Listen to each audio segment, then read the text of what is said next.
Hi guys, we are in a 10 week. Make sure you update and you upload your works in Google Classroom to get a grade. Don't forget, from now on I'm gonna start making my grades weekly. A partir de esta semana vamos a empezar a poner las calificaciones de verdad, for real. No solamente en Google Classroom, sino también en el sistema del distrito. Voy a necesitar que lo hagan, de verdad. Anyways, this week we're gonna learn about primary colors and a little bit about transparencies. So we're gonna go to my word first, as always, and we're gonna learn what is a primary color.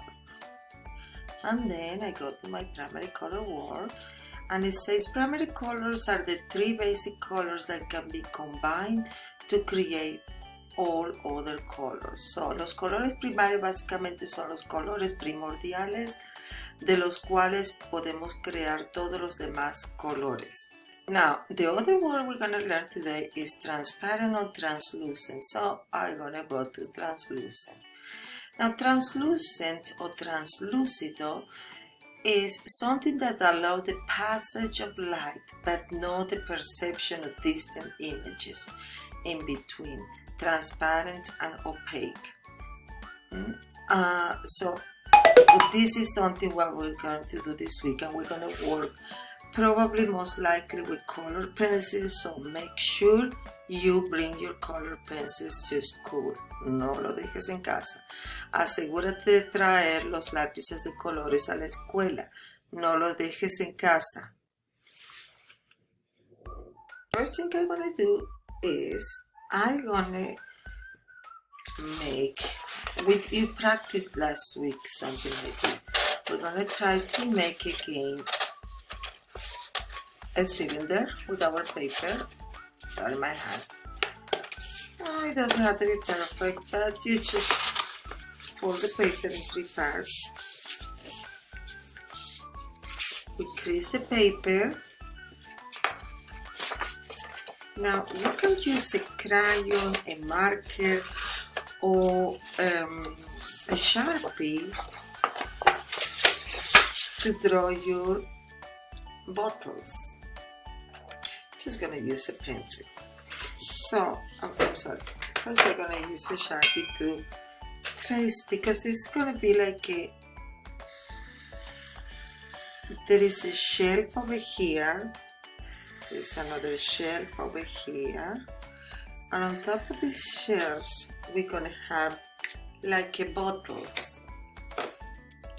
It's gonna be something like you can see over here. It's gonna be a shelf, and we're gonna place some bottles or shapes like a bottle, and then they're gonna be translucent, and we're gonna find out what's gonna happen when we overlap these bottles. If you put attention, I'm gonna make my bottles, gonna try to make it bigger, and just I'm gonna overlap some areas. Now what is overlapping, Miss Kadayari? Overlapping is when we put one tick on top of the other. Doesn't have to be perfect, as long as we overlap these shapes. Now, if you don't want to make a bottles, you can try to make a shapes. So it's gonna, if it's easier for you to draw. Now you don't have to have any kind of special paper. It's just you have to have only the will to make. I don't even know what kind of bottle is this. The will to just to make this project. I think it's gonna look cute. I'm gonna make this one like a base or something. Super fast. Okay, I'm gonna do it this way. So, because I hear so many kids are always complaining that they don't have materials, and we can do this thing in whatever way and with whatever materials we have at home. First part I'm gonna do with color pencils. The middle I'm gonna do with markers, and at the bottom I'm gonna use watercolors. Now if you don't have color pencils, also you can do with crayons. Either way, you can do it. And you have to upload this work on Google Classroom. Now, you don't have to do with each of them. You have to choose only one. The materials you have at home.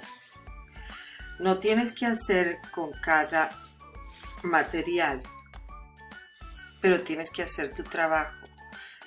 Si estás en la escuela, lo vas a hacer en la escuela conmigo, y si estás en casa, lo haces en casa tú solito. Después de dividir tu papel en 3 partes, vas a elegir con qué material vas a hacer tu trabajo. Puedes hacer con crayons, puedes usar lápices de colores, puedes usar marcadores o puedes usar acuarelas.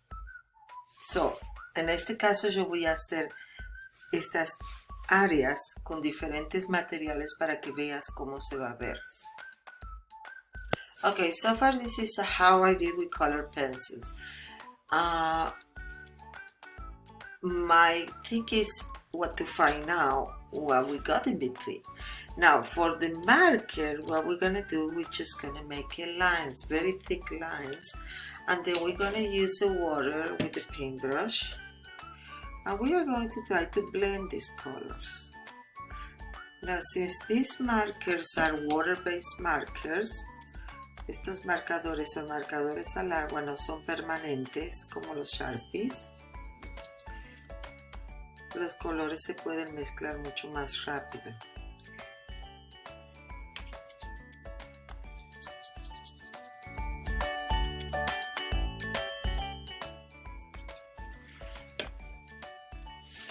Now, if you want to do with watercolors, don't forget we have to use the 3 primary colors. First I'm going to color this one with the red.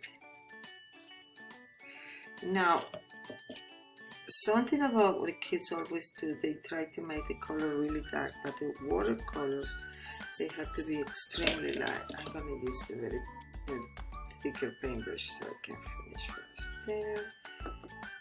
The color has to be extremely, not super light, but kind of light. And then after that, I'm gonna go with the yellow. Just find out what kind of color I'm gonna get. It's gonna be the same story. This is the final result of my work. This is color pencils, markers, and watercolors. Now for this part, something I couldn't find here at home is a white colored pencil, because sometimes when you mix the red with the white, it makes the color smoother. But I'm gonna try to do that thing tomorrow at school with the school color pencils. Have fun. Bye.